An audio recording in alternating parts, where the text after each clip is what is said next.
Hello and welcome to our webinar today. I wanted to first introduce one of our sponsors, which is .org Community, Learn, Connect, Lead. They're out of Chicago and they connect association executives and industry partners through online discussion forums, programs, and webinars. We encourage you to subscribe to .org Community for even more online, live education programming and to fulfill your CAE requirements in one place. Got a little bit of housekeeping here to talk about, and that's our upcoming events at WebCourseWorks. Next week, we are exhibiting at the ASAE Technology Conference in National Harbor, just outside of Washington, D.C. I'll be doing a session with one of our customers from the American College of Chest Physicians, and we're talking on using data to prove membership ROI. We're also going to be attending and contributing to a session at the Alliance for Continuing Education in Health Professions, which is also at the National Harbor, and that's in January, on January 23rd through 26th. If you're in medical education, we encourage you to attend. We're also participating and sponsoring at the Tagoras LTD, which is an online conference on February 20th and 21st. So I'd like to introduce today's speakers talking about the 2019 e-learning hype curve predictions, Craig Weiss and Andy Hicken. I'd like to say that the hype curve is originally from the Gartner Group, but it has been one of our most popular blog posts as it's applied to e-learning innovations and technology. So in terms of our speakers today, I want to first talk about Craig Weiss. Craig is the CEO and lead analyst for Craig Weiss Group, LLC. It was formerly known as eLearning 24/7. He has a new platform called Find in LMS, where consumers can search and contact in real-time learning systems. It's live at findinlms.com. Now, Craig's been around since the 90s. He's even been named the most influential person in the world for e-learning and the learning system space. So we hope he has a lot to add today to our discussion. Craig, are you with us? I am. Thank you, and thank you for having me. Great. It's great to have you. And we also have Andy Hicken, PhD. Andy's been in the learning business for decades. He's the Director of Quality and Strategy here at WebCourseWorks, and he is the author of our blog posts on the e-learning hype curve. And we hope to have a stimulating discussion today. I'm going to try to moderate. So, Andy, you want to go ahead? Sure, that sounds good. So here's what we're going to do. I'm going to talk about the hype cycle, which we also interchangeably call the hype curve. That's that Gartner concept that we've, for probably about 3 or 4 years running, we've done an annual blog post where we predict where different concepts in e-learning will fall on this hype cycle. We'll talk about our methods. We're more data-driven this year and how we're formulating our hype curve. And then we'll get into our preliminary, these are kind of our preliminary findings, and sort of also at the same time a recap of what we predicted last year. So we'll talk about what we're seeing so far as the top 5 most hyped words of 2018 in e-learning. Then we'll go into some quick hits where we'll get even more of talk about even more of the buzzwords, and finally we'll sort those terms into these hype curve categories of the peak of inflated expectations, trough of disillusionment, and slope of enlightenment. And what do those terms mean? Well, here is that hype cycle.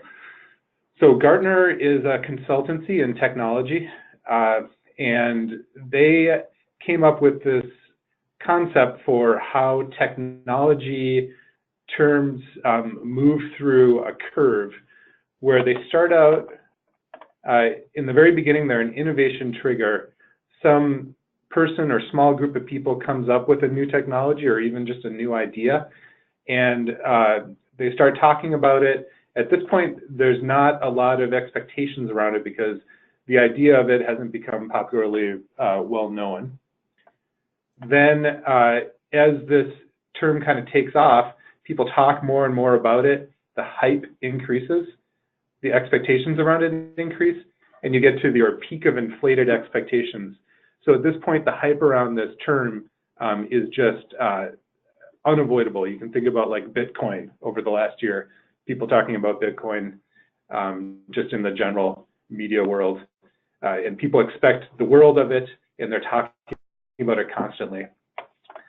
Then as groups start to actually employ the technology, inevitably some of those expectations turn out to be misplaced, and you end up in the trough of disillusionment, which means that people have actually tried to put things into practice and they've realized this technology doesn't do everything they expected, and you start to get more negative talk about the technology, people talking about its limitations, talking about their disappointment, and you just get less media presence of the technology. Then you get to the slope of enlightenment. This is where some of the people who tried to deploy the technology actually start to figure out how to use it. They start to have success around it. So at this point, the talk or the hype around the technology is not as great as it was at the peak of inflated expectations, but it's actually being used, and people's expectations are actually improving because they've figured out how to use the technology and they've started to learn more about it. And finally, you reach the plateau of productivity. So at this point, the expectations are stable. In the e-learning world, you can think about SCORM, perhaps. Nobody has inflated expectations about SCORM. Nobody, people may complain about it, but everybody basically knows how it's used and how to be productive with it. They know its limitations. They know what you can do with it. That's the plateau of productivity. So at this point, there's not much change in the expectations or the hype around a term. So every year we publish our Managing e-Learning hype curve. They're in the form of predictions for what we're going to see in the coming year. So we will be publishing that in December for 2019. This is the 2018 predictions that we came up with. And a lot of these terms, of course, are still being talked about, and we'll be talking about them in today's webinar. But if you're interested in it, there's the link to it. You can find it just by going to our webcourseworks.com website, and you can search for hype curve. All right, so as I mentioned, we're taking a little bit different approach this year. Instead of going off of sort of our experience and our feel about what we've seen out there in the market from talking to people in our space, we've decided to gather more data to inform our hype curve. So what we've done is Twitter has this API that lets you pull out tweets from accounts. They're public information. You can get them out of the Twitter API. So we made a list of e-learning influencers on Twitter, and we pulled their tweets.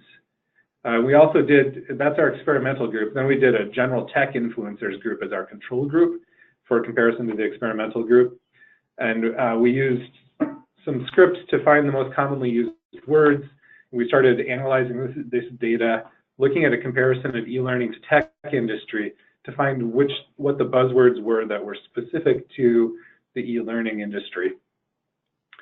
And we also looked for words that might be gaining momentum. So a key part of the hype curve, of course, is this idea that some words are increasing in their hype and some words are decreasing in their hype over time. And a lot of this is still, you're seeing kind of our preliminary analysis. We're still in process with expanding our list of influencers. We're able to grab the web pages that they're sharing, their articles, and get data from there. And also we're looking at different approaches for studying the usage over time of these terms. So this is just one of the tables we created. So we pulled the data into Excel for the final stage of analysis.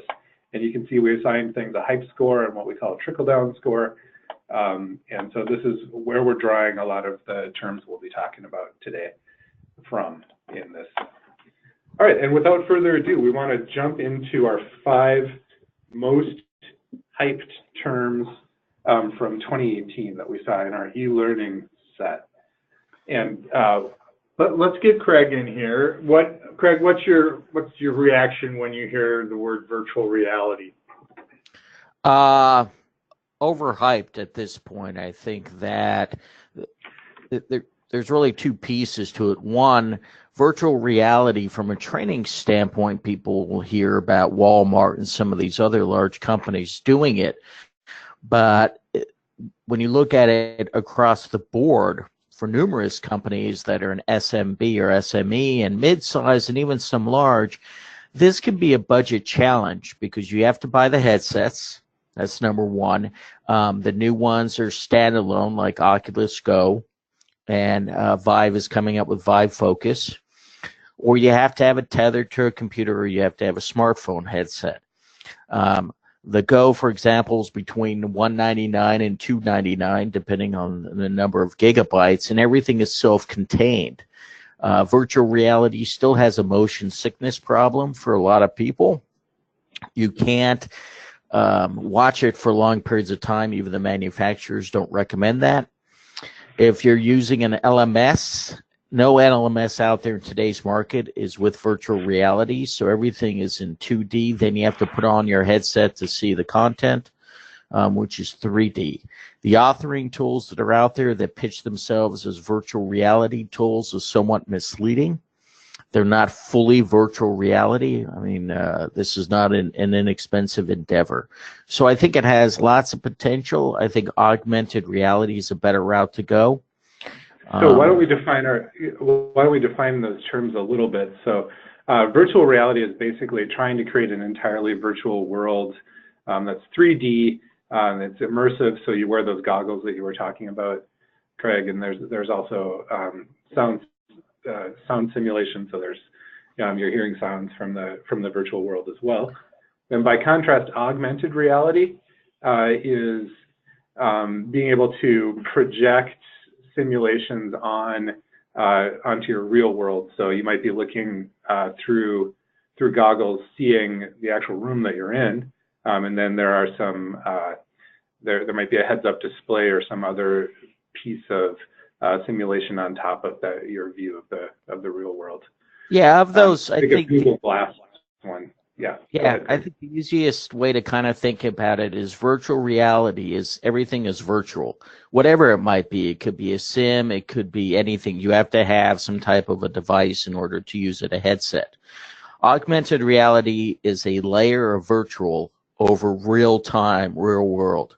So you're looking at something live. The only thing you need to have today is a mobile device.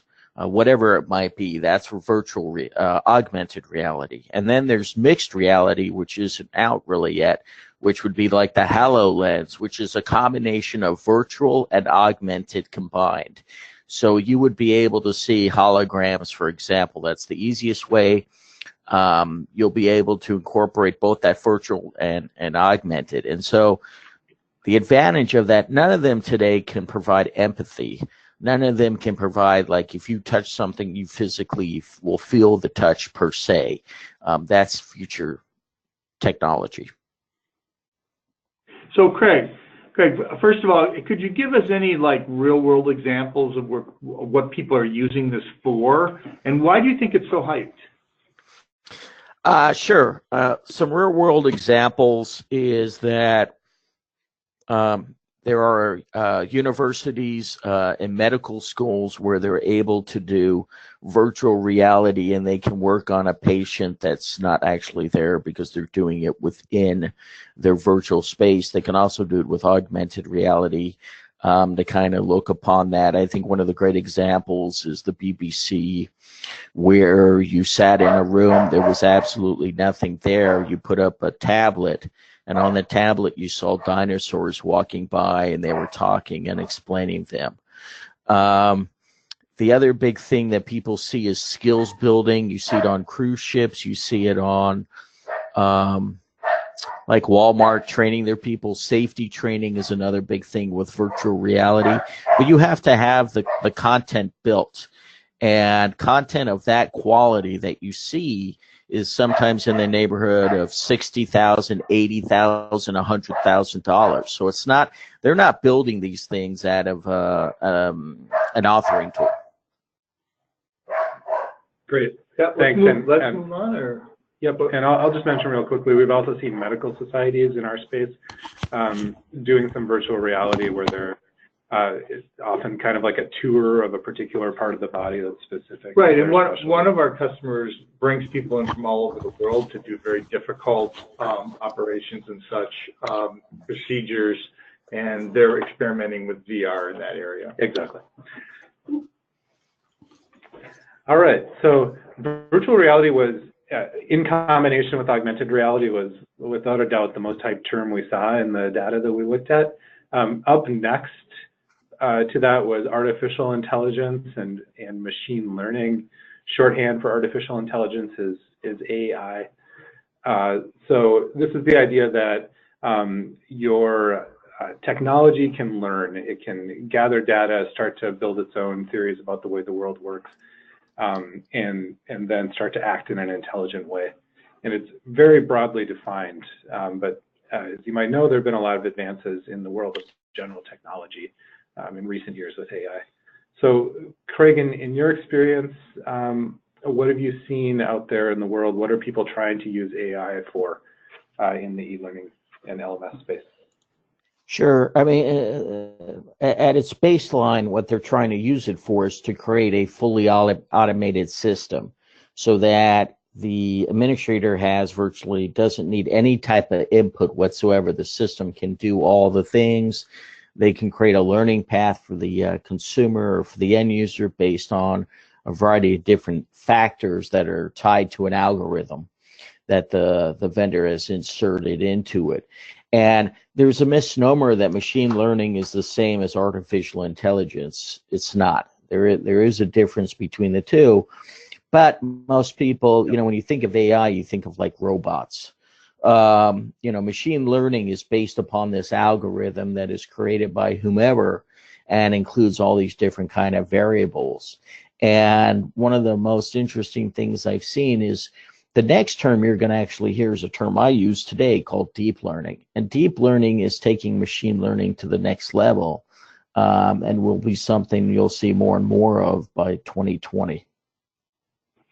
Yep, and we saw a lot of, in our general tech data set, we saw a lot of mention of deep learning there. So I think you're right that it's the next thing that'll be coming to e-learning. How do you define that? I don't know if I could say that the difference between machine learning and deep learning. Craig, are you able to define the difference? There is a way to describe it. I think it really is a lot dealing with much more of technical related terminology, but it's really taking I think, one of the best ways to kind of describe each and any one of these things is something that I read recently, which is dealing with, at the end of the day, it's about analytics. And so deep learning can provide a greater detail of analytical information as it relates to the system itself. So we have to think of machine learning as these systems are really what we call platform as a service, but we say software as a service, right? It's really hardware in the sky, and thus, I think deep learning really taps more into the personal experience more so than machine learning, which kind of taps into like Watson. I gotcha. So in our space, we're more focused on association, professional development, continuing education in online technology. What we really see people looking for is that generating learning paths, learning recommendations through AI.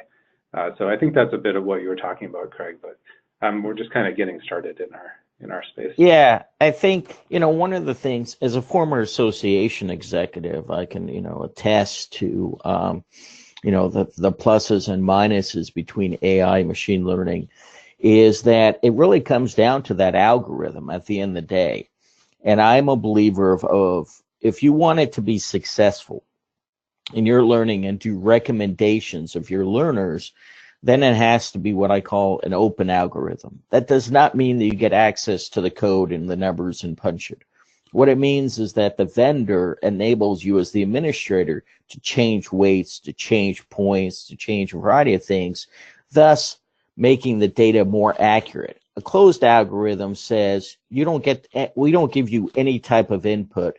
We know more about your training in L&D than you do, is what it really is saying. And there many of them say you have to complete the content, even though web-based training was built specifically for people to learn what they want to know and when they want to know it and not complete it.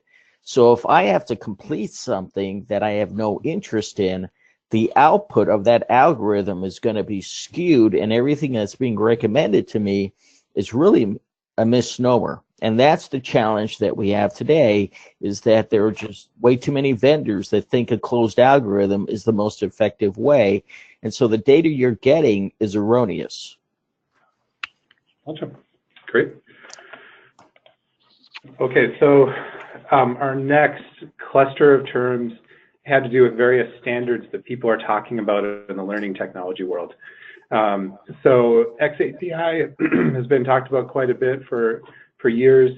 A linked technology is CMI5, and Experience API is just a synonym for XAPI. XAPI is a shortening of Experience API.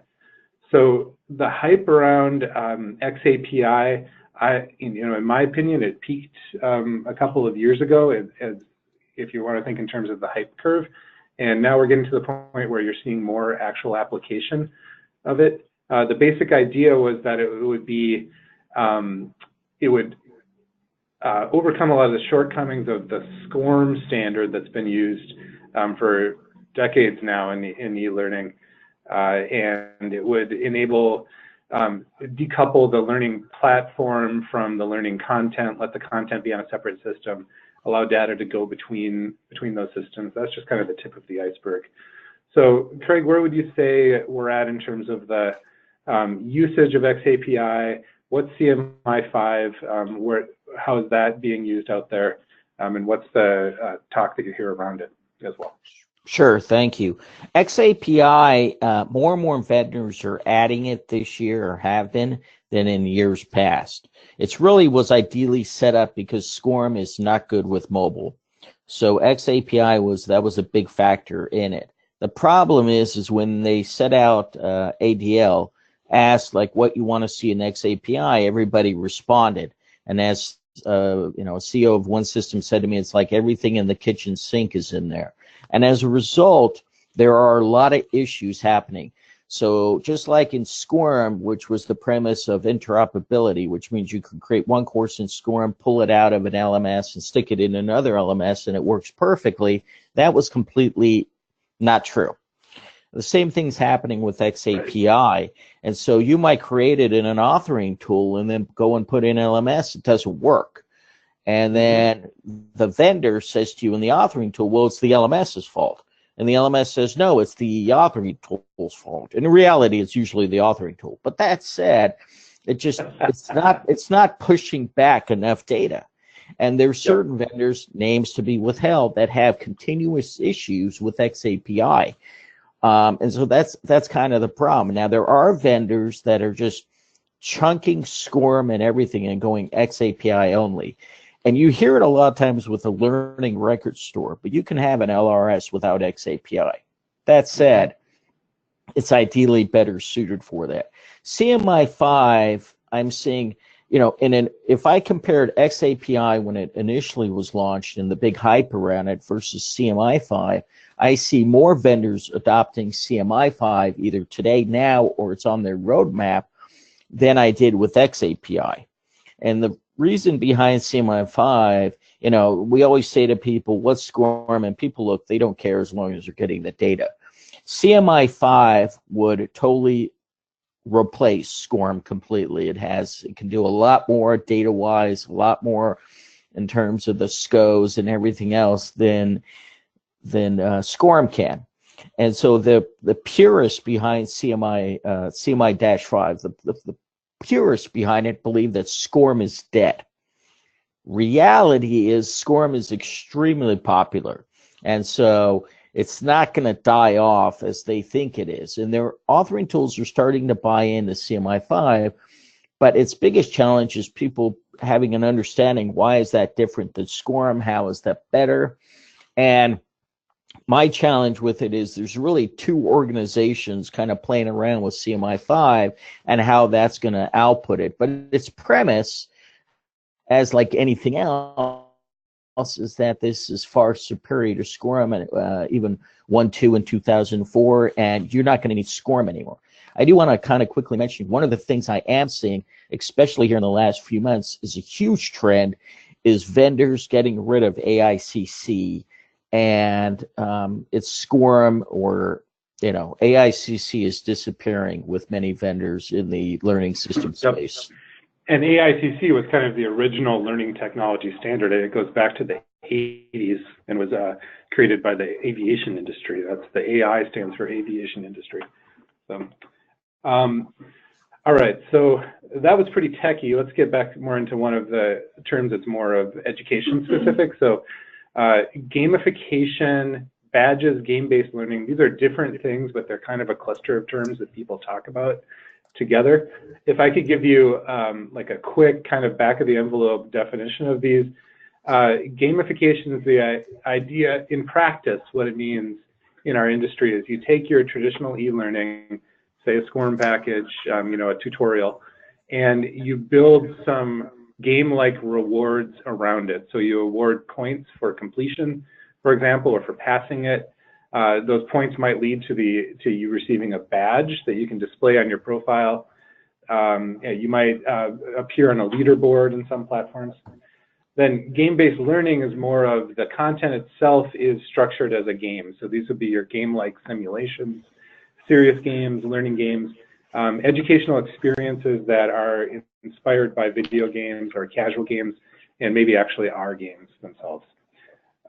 So these terms are still heavily hyped. There's lots of discussion in our industry around them. Craig, where do you see the application out there in your work? Sure. I think right now gamification has hit stagnation. I've seen it where you can compare yourself to other learners, or the managers compare themselves, the coaches. Its base is badges, leaderboard, and points. And I think that its next kind of big piece would be, say, digital badging, where you could tap that into it. But the bigger of the two, which is not gamification, although we did slide it here because, so I think some people assume that, is game-based learning. And, I've seen some really cool game-based learning. The best pieces I've seen are ones that you can actually do on a mobile device, specifically a smartphone. And you put in your own content. So even if somebody has created the template or the game, you put in your own content, and then you can do I've seen asteroids and Tetris-like and Bejeweled and stuff like that. I mean, if people are looking for like Worlds of Warcraft or something with game-based learning, that's not going to happen. I do kind of want to say something I've seen, like battles and a knowledge arcade that one vendor does is very cool. I've seen like racing games. So there's a lot of really cool stuff, and it comes with the system for you to be able to do that. And one of the things I find interesting is what you don't want to do. I won't mention the Fortune 100 company. I saw this as that they created game-based learning. But in reality, what it was a hunter popping out and shooting ducks. And then at the end of the game, it came out with like, this is what it's about, like the learning piece.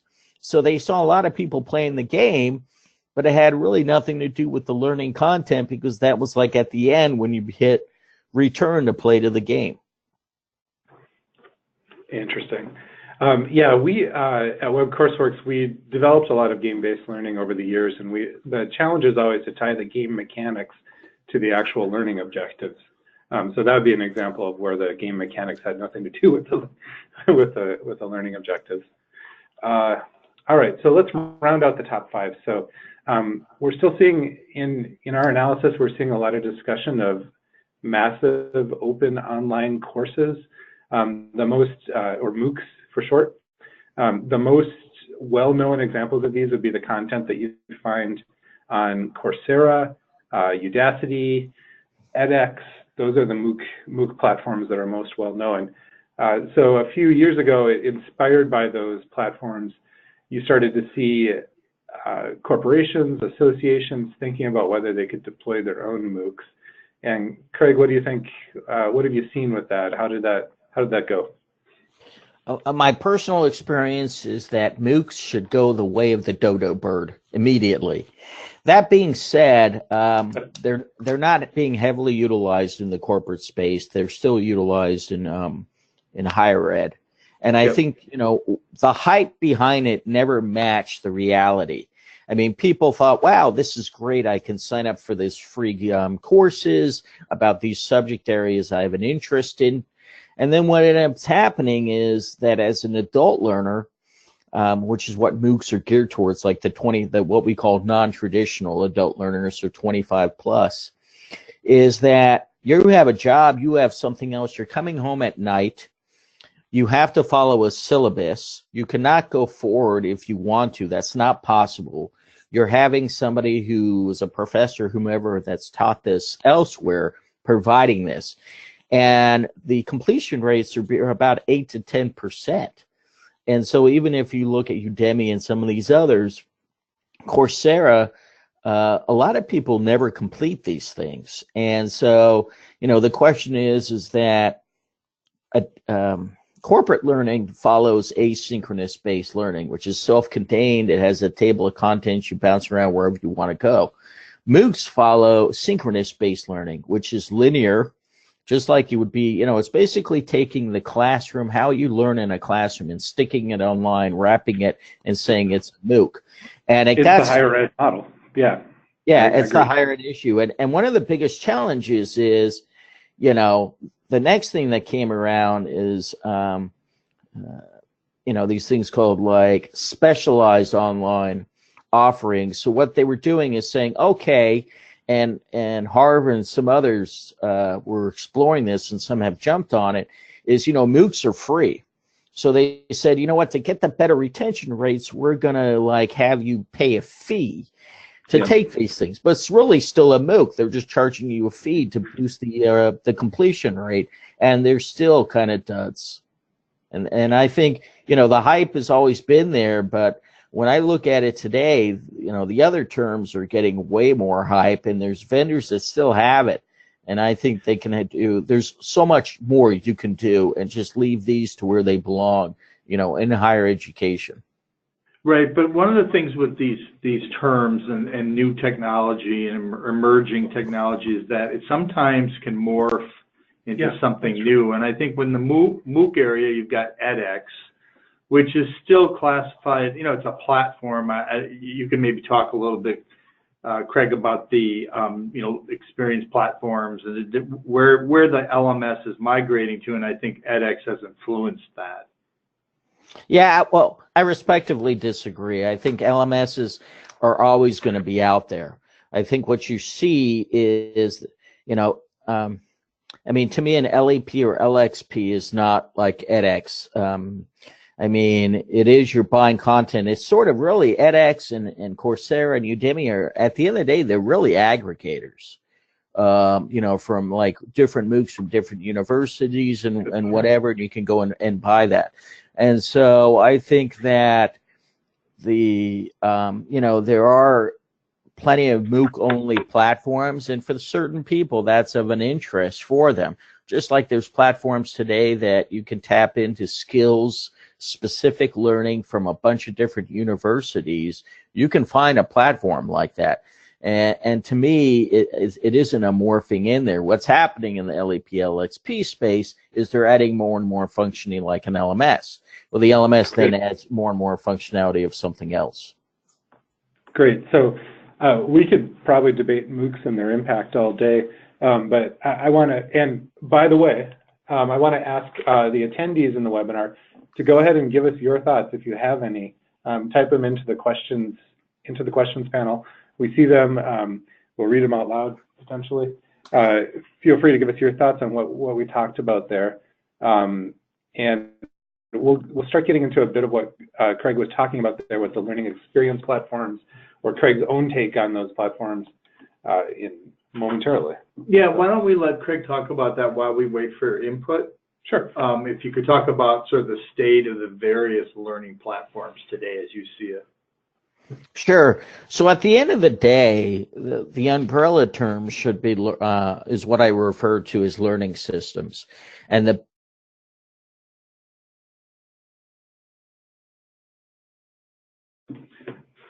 Craig, we might have lost you there. You still with us, Craig? Okay. Well, while we're waiting. Oh wait, you're back. So Craig, we lost you for a few seconds there. Okay. I missed most of what you're saying. Yep. So LMSs make up the biggest market share. The second is what I call them LEPs. Many people call them LXPs, which are learning experience platforms. I refer to them as learning engagement platforms because you're engaged in the content. I always say a learning experience is I step outside and I fall over a curb because I was looking on my smartphone. That's a learning experience, right? The next time I'm not going to be looking at my phone as I step over this curb. And so I'm not engaging with the curb except my face hitting it. And so, as a result, you have to have, I think this is all kinds of things. And at the end of the day, it's all this content comes in. Some of it's free, most of it's from partners, and you go through and you buy the content as the client. And then you provide it to your end users, and they get free access. And its belief is learner-centric. And an LEP, LXP were built specifically to go after learning and development. That's its crux, because an LMS can do all those things an LEP can do. The difference, though, is, and the LEPs today are adding more and more functionality to match an LMS. But the difference is that they're targeting L&D, because L&D people have typically found an LMS.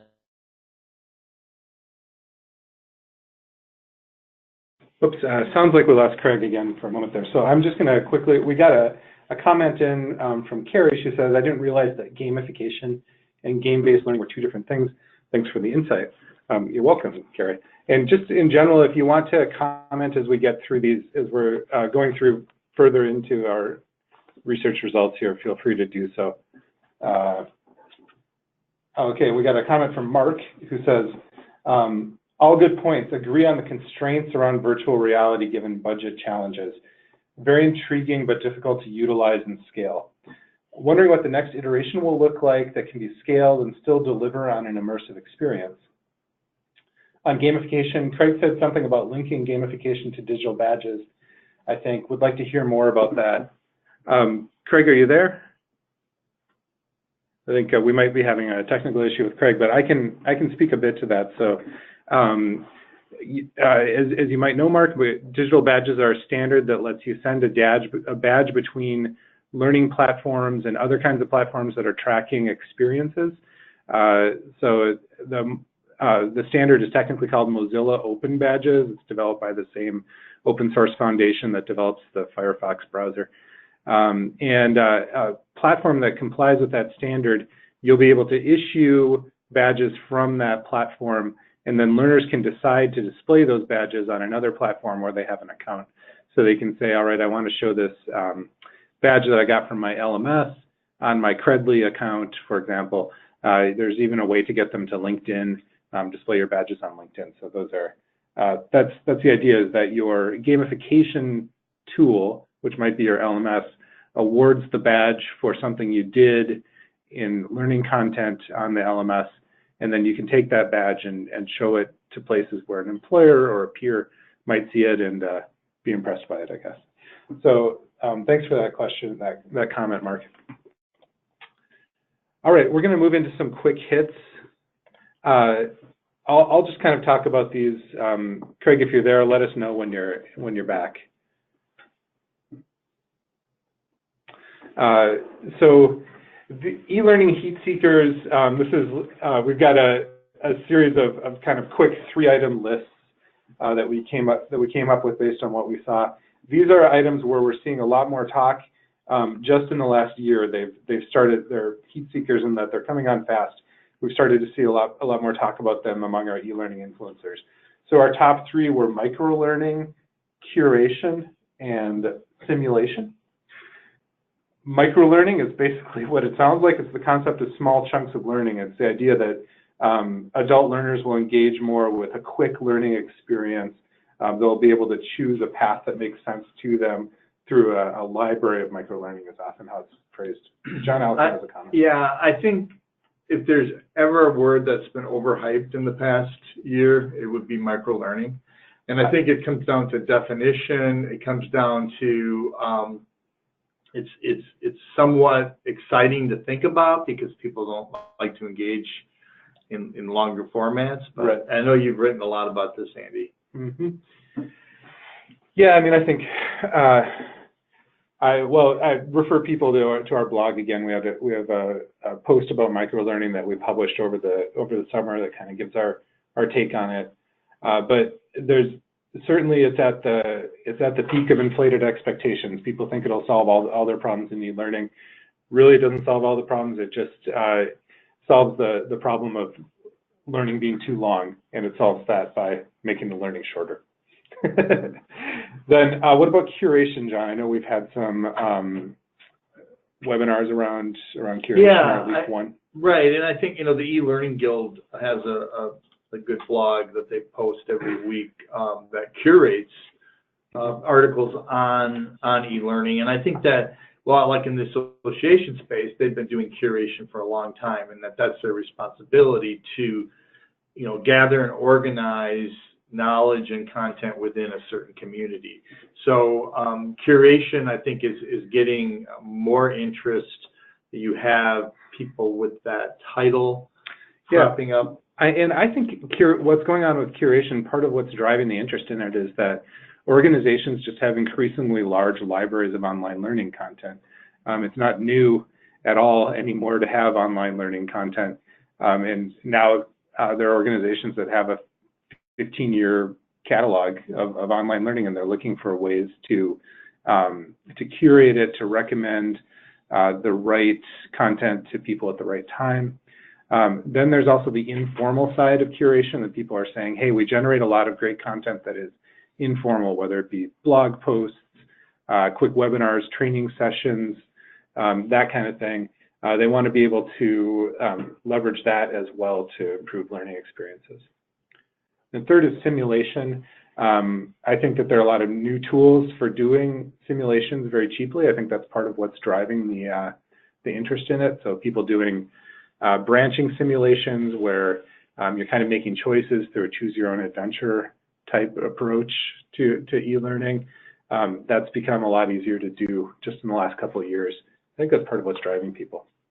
But we did a webinar in the past year with Clark Aldrich about sort of more advanced simulations.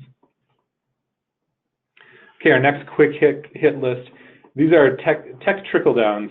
So the idea here is that a lot of hype terms start in general technology, and then people in e-learning learn about them from the general technology, media, influencers in that space, and they start thinking about how they could apply them.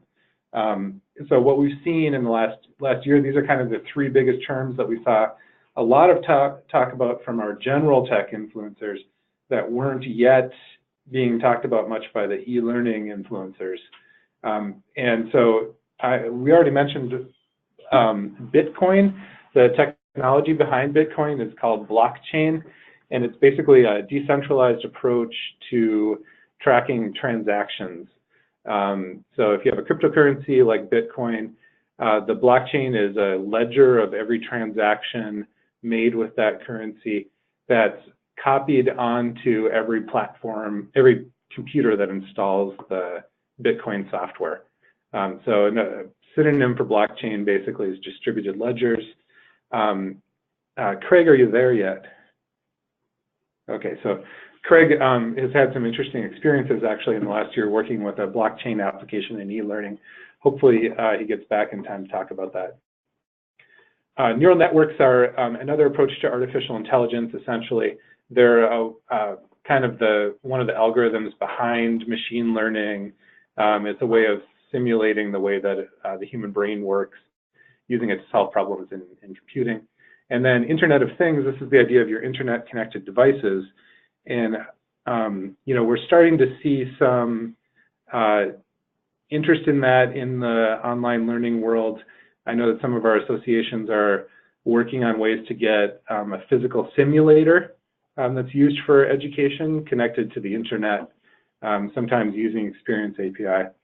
So that'd be where we see experience with that. Physical simulators would be like what John Alexson mentioned earlier.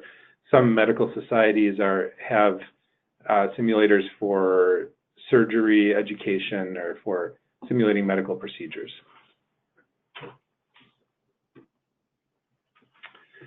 All right, so the next quick hit. So this was Craig Weiss's playlist of terms he didn't see discussed in our list or that he wanted to talk about quickly.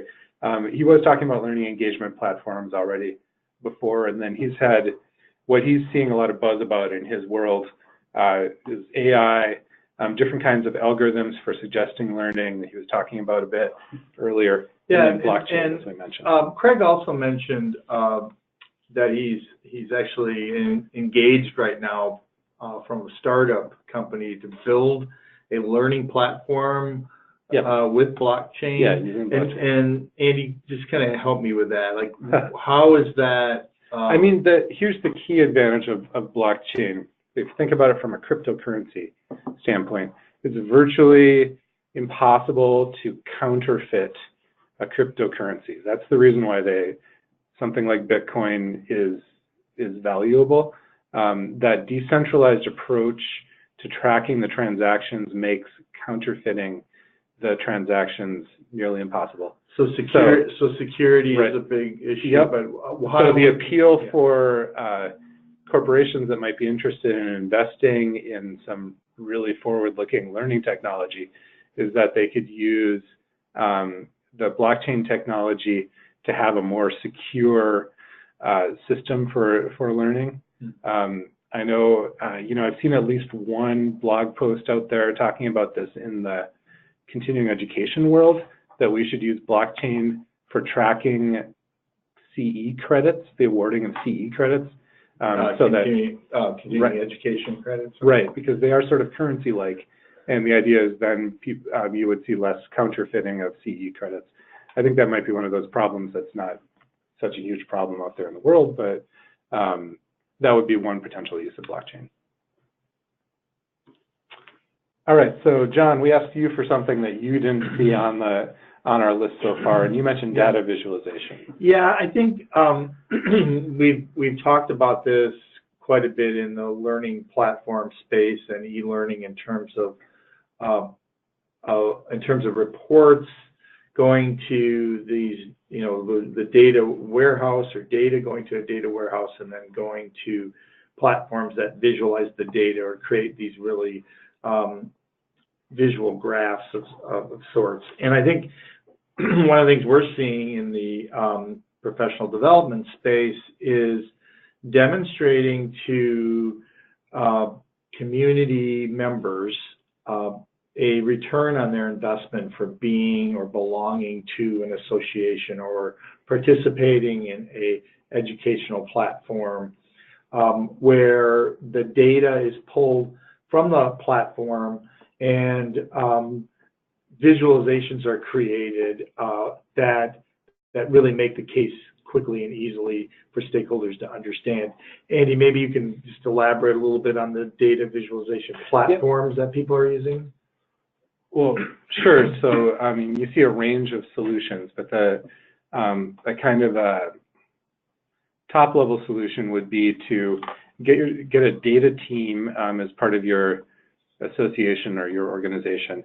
They'll develop a data warehouse where they pull together data from a lot of different platforms. So your ERPs in the association world, that's your association management system, your LMS, and then potentially other things like your marketing automation, e-commerce platforms, event platforms. All of those things, you can pull data from them, get them into one warehouse. Then your data team can use tools that are as techy as like R or running SQL queries to something a little bit more user-friendly like Tableau or Power BI. Those are business intelligence tools. Qlik would be another one of those. Or you can go to a vendor who specializes in business intelligence and data visualization for your space. And there are a number of those in the association space. All right. Okay, we wanted to give you a chance to contribute. So we just had personal playlists from Craig and John. They were talking about terms that they've seen a lot of over the last year. We wanted to ask what you're buzzing about, what you would put on your personal playlist, maybe that you haven't heard us, that we haven't mentioned yet, or just highlight some things that we did mention that you're seeing, you're hearing a lot about in your work.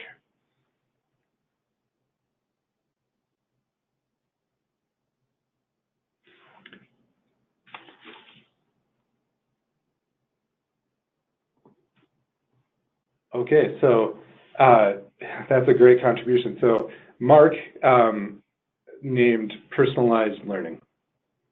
Yeah, absolutely. So that's a very you're right. That's a definite buzzword out there.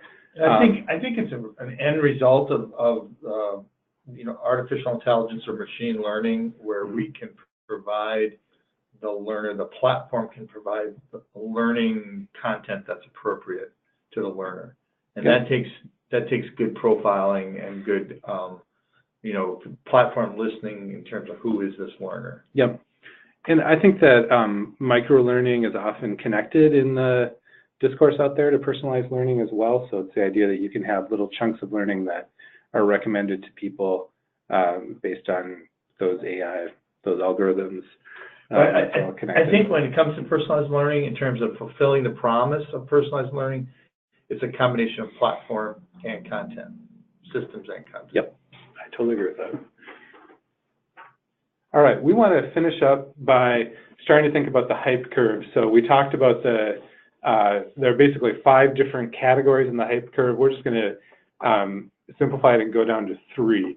So we're going to talk about the peak of inflated expectations, trough of disillusionment, and the slope of enlightenment.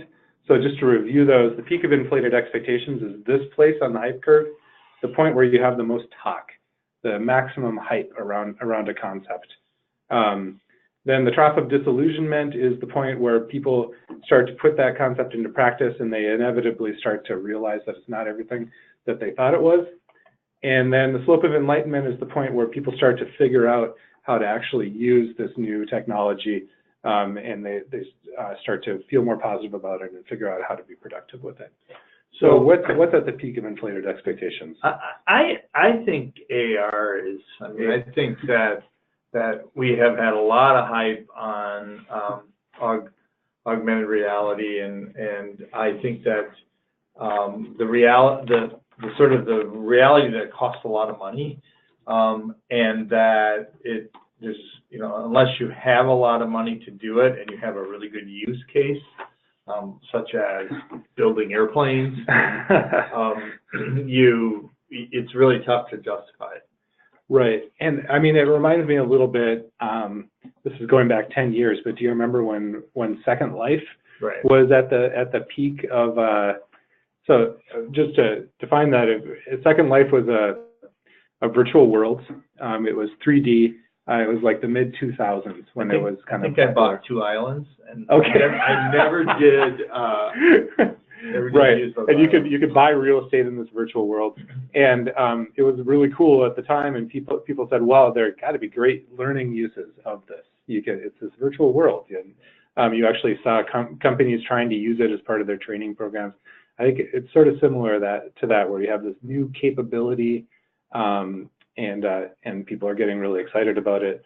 Right. But the kind of like drawbacks of it are not yet clear. Right, and in the case of AR and in the case of Second City, there just are hurdles. There's technological hurdles that prohibit ease of use, and the idea of convenience is what really sort of filters out those that succeed and those that don't.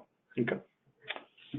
Cool. And then, I mean, I'm going to throw in micro-learning because I think it was you, John, who said that this is like the most hyped term that you've seen. Now, I just want to say when I say something that's the peak of inflated expectations, I'm not saying it's bad or useless. I'm just saying that this is, you know, kind of the theory of the hype curve is inevitably people will talk a lot about something when it's new and before they figure out how to use it. So I'd say that's where micro-learning is right now. Yep. Where do you think blockchain is? In e-learning, blockchain is innovation trigger. Like we're you know, you don't hear a lot of talk about it yet. Right.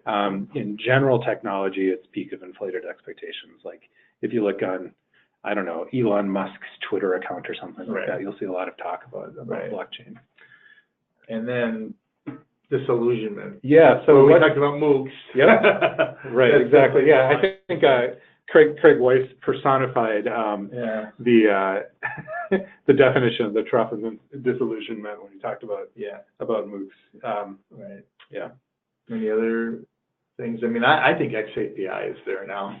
Okay. I think people are very disillusioned with it, and there's so many different ways to do data warehousing and big data that I don't think XAPI has gotten the traction. Okay. So I think what this highlights is that there are different realities in different sectors, even in the space of e-learning, which is not that huge. But I think you do see, I would actually say, I'd go to the slope of enlightenment and say you've got XAPI and the slope of enlightenment, but generally not in our continuing education professional development space, but more in the corporate e-learning space. Yep. Yeah. So and in my when we published our blog post last year, we actually put MOOCs in the space of the slope of enlightenment of the plateau of productivity. Really? And I had a very specific argument about that. I was basically saying that MOOCs, in our technical understanding, maybe you know, we're not seeing a lot of Coursera or edX type courses out there in our space, but that they've been extremely influential on how online learning is done and what people want to see in online learning, so that they've had their influence in that way. Right. So I just want, in the last few minutes here, give people a chance to type in the chat block of what would you put in the peak of inflated expectations, or the trough, or the slope of enlightenment. I'm interested in any new terms. I don't know, are you going to come out with a new term this year that you didn't have last year on this?